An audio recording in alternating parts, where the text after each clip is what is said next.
ഇത് ഈ പറയുന്ന ഇന്ത്യക്കാർക്ക് ട്രാവൽ ചെയ്യാൻ പറ്റിയില്ല, അതേപോലെ വിസ സസ്പെൻഷൻ.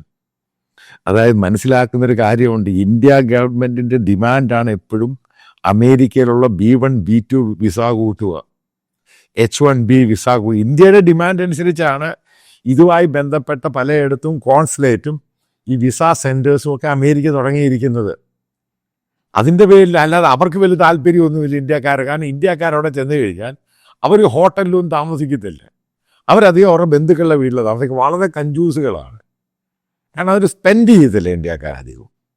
അതുകൊണ്ട് കൂടുതൽ അവിടെ വരാതിരിക്കാൻ വേണ്ടിയാണ് അവരുടെ താല്പര്യം. ഇപ്പം അമേരിക്കയിൽ ഇന്ത്യക്കാരെ സ്പെൻഡ് ചെയ്യാൻ തുടങ്ങി. അതേപോലെ തന്നെ ഇന്ത്യയുടെ പല ഈ പറയുന്ന ഓപ്പറേഷൻ വിസ കൊടുക്കുന്ന സംഭവം സസ്പെൻഡ് ചെയ്യും ഫോർ എ ടൈം ബി.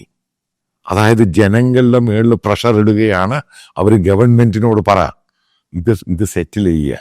ഇതാണ് അമേരിക്കൻ വിദേശ നയത്തെപ്പറ്റി പഠിച്ചിരിക്കണം. അമേരിക്ക ഏതൊക്കെ രീതിയിൽ പ്രഷറൈസ് ചെയ്യും അതിന് യൂറോപ്യൻ രാജ്യങ്ങൾ, ഈ ഗൾഫ് രാജ്യങ്ങൾ ഒരുമിച്ചങ്ങ് നിർത്തും.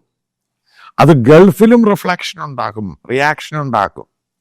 അവിടെയുള്ള രാജ്യങ്ങൾക്കൊക്കെ ഏറ്റവും താല്പര്യം അമേരിക്കയാണ്, യൂറോപ്യൻ രാജ്യങ്ങളാണ്. അവിടെ നിന്റെ എണ്ണ മേടിക്കുന്നു. പക്ഷെ അതേപോലെ തന്നെ ഈ രാജ്യങ്ങൾക്കൊക്കെ യൂറോപ്പിൽ എണ്ണ കൊടുക്കാം. കാരണം ഇന്ത്യ കാണിച്ച മണ്ടത്തരം എന്ന് പറയുന്നത് അവരുടെ ഒരു ലോങ് ടൈം പോളിസി.